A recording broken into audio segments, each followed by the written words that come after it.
मंच पर पवन तिवारी उद्दंड है, पासे पाकिस्तान वो भी उद्दंडता करता है, पासे पवन तिवारी वो भी उद्दंडता करते हैं, लेकिन इनकी उद्दंडता में लोगों को आनंद आता है, किसी को कोई नुकसान नहीं पहुंचता है और इनकी उद्दंडता में बड़ा मजा आता है। अच्छा, ये बचपन से उद्दंड है।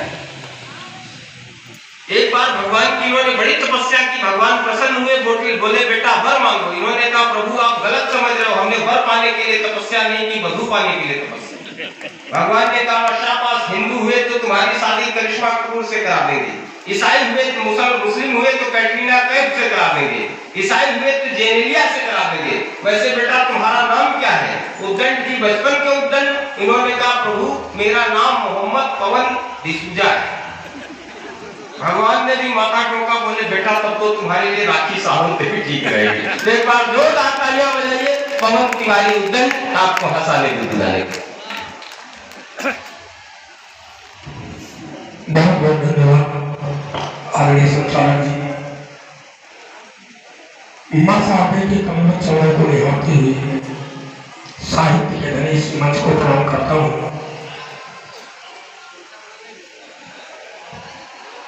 एक छोटा सा निवेदन, जैसा कि संचालक महोदय ने परिचय में बताया, व्यंग पढ़ूंगा।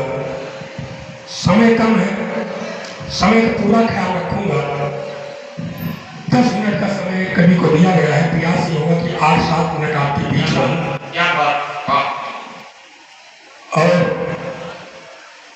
जिस मंच पर अभी हमने देखा सुना और सामने हम देख रहे हैं विद्वान लोग बैठे, जिस मंच से अभी वेद और गीता पर व्याख्यान माला हुई है, जिस मंच पर आदरणीय विमल जी जैसे, आदरणीय राजकिशोर सिंह जी जैसे, आदरणीय नरकंकाल जी जैसे, शिव किशोर तिवारी खंडन जी जैसे, अबोध जी जैसे और लालमणि जैसे, और ये बड़े रचनाकार बैठे हो, और जिसका संचालन आदरणीय सोनी जी कर रहे हो, उस मंच पर आकर के मैं ये कहूं कि मैं बाराबंकी से कविता पढ़ने आया हूं, मैं कवि हूं, मैं ऐसी किसी गलतफहमी में नहीं घुसा।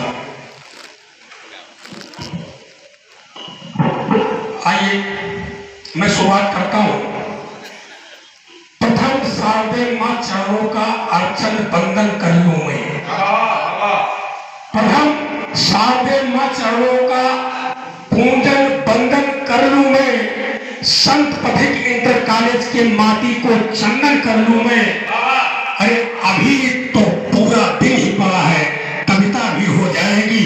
आप सबकी पावन उपस्थिति का पहले अभिनंदन करते हैं। 4 पंक्तियां इस मंच की तरफ से आपके चरणों में रखता हूं। ये सभी कवियों की तरफ से मैं कह रहा हूं कि 14 जनवरी की इस शाम को शाम सुहानी कर दूंगा। ये गुरूर गर्व घमंड में नहीं, कॉन्फिडेंस, आत्मविश्वास और बड़ी टीम बैठी है मंच पर। 14 जनवरी की इस शाम को शाम सुहानी कर दूंगा। भारत माँ की चुनर को चुनरिया धानी कर दूंगा।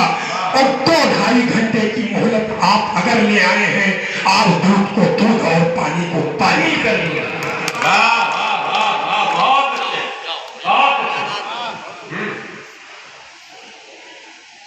साथी, चूंकि मैंने वादा भी कर लिया है कि 10 मिनट आपके बीच रहेगा।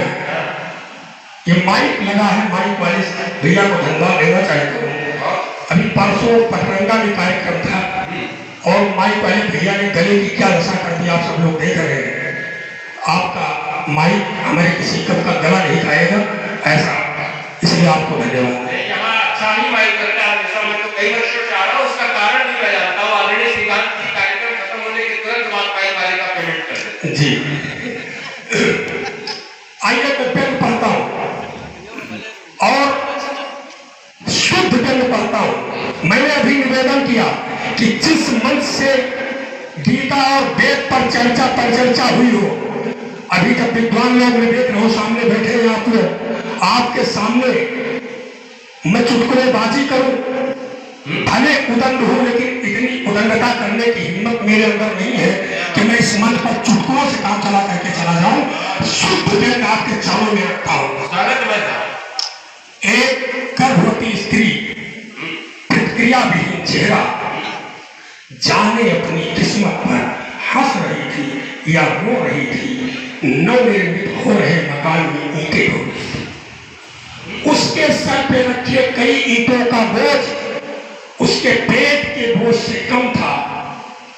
दूसरे मजदूरों से पीछे न रह जाए, शायद उसे इस बात का गम था, इसलिए बार बार लड़खड़ा रही थी, फिर भी सीढ़ियां चढ़ती थी।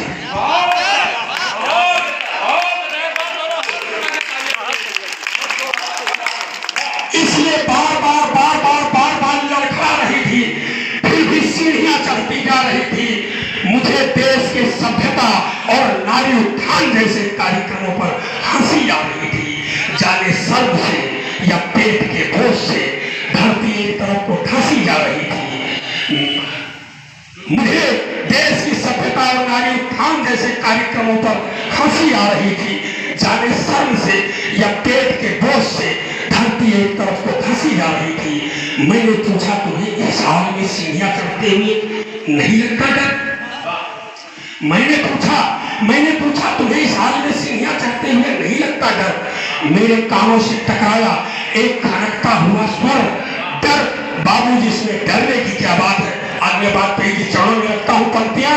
डर बाबू जिसमें डरने की क्या बात है? ईंटों का, सीढ़ियों का, मेरा चोली दामन का साथ है, अपने अपने मुकद्दर का लेखा है। जिस तरह अब मन्नू ने माँ के पेट में बीड़ तोड़ना सीखा था, मैंने भी माँ के पेट में सीढ़ियां चढ़ना सीखा है। मैंने भी माँ के पेट में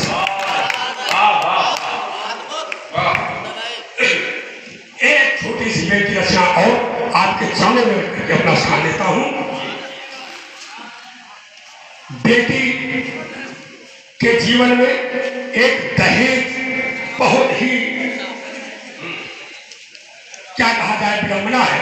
मैं दहेज पर 4 पंक्तियां बेटी पढ़ता हूं, फिर कभी मंच पर जब समय रहेगा तो कविताएं पढ़ूंगा और भी जो कविताएं हैं, लेकिन मैं एक बेट पढ़ करके अपना स्थान लेता हूं।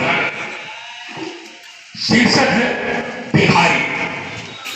एक भिखारी ने हम पर, हमारे सभ्य समाज पर एक बात की है, उसी को मैंने व्यंग में लिखने का प्रयास किया। देखिए सफल का हुआ हूं या आप सब कहां से बात बताएंगे।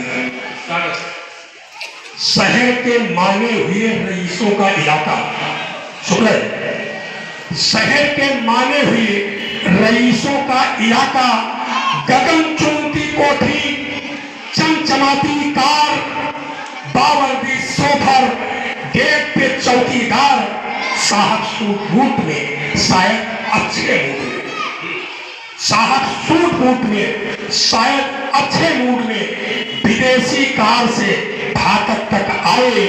ड्राइवर ने ब्रेक लगाया, साहब चिल्लाए, क्योंकि सामने आ गया था एक भिखारी, कांपती टांगे, हाथ में थोड़ी सी रिचकारी। दे दे बाबू, अल्लाह के नाम पर, भगवान के नाम पर। साहब ने मोटी सी कलाई पे नजर डाली, मुंह से निकली एक फैंसी गाली, जैसे कि भिखारी को देखकर उनका मन कसैला हो गया। भिखारी की नजर पड़ने से साहब का श्वेत परिधान मैला हो गया। भीख मांग कर खाते हो तुम्हें शर्म नहीं आती? दरबार ने दौड़कर भिखारी को रास्ते से हटाया। ड्राइवर ने गाड़ी आगे बढ़ाया। दरबार ने कहा, व्यंग दरबार और भिखारी की बात से, दरबार ने कहा कि किसी और समय पे आते तो शायद साहब तुम्हें कुछ दे भी देते। इस समय उन्हें बेटे की ससुराल जाना था, वहां से 50 लाख लाना था। अभी पिछले महीने ही तो बड़े बेटे की शादी की थी। खंडन जी, अमोद जी, आशीर्वाद। इस समय उन्हें बेटे की ससुराल जाना था, वहां से 50 लाख लाना था। अभी पिछले महीने ही बड़े बेटे की शादी की थी।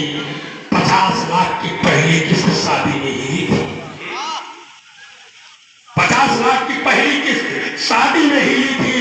भिखारी मुस्कुराया, क्या जमाना है भाया।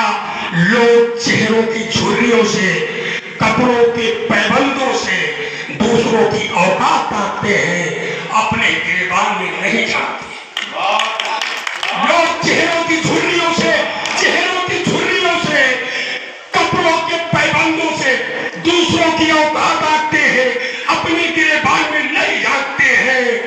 अरे मेरी तरह तुम्हारे साहब भी भिखमंगे, हाँ वो सूट बूट में ढके हैं। मेरी तरह तुम्हारे साहब भी भिखमंगे हैं, वो सूट बूट में ढके हैं, हम नंगे हैं। दोनों ही भीख मांगने के लिए अलग अलग चौराहों पे खड़े हैं। अरे भिखारी तो दोनों हैं, अंतर सिर्फ इतना है कि हम छोटे हैं, वो बड़े हैं। हम छोटे हैं, वो बड़े हैं। बहुत बहुत धन्यवाद। बहुत बहुत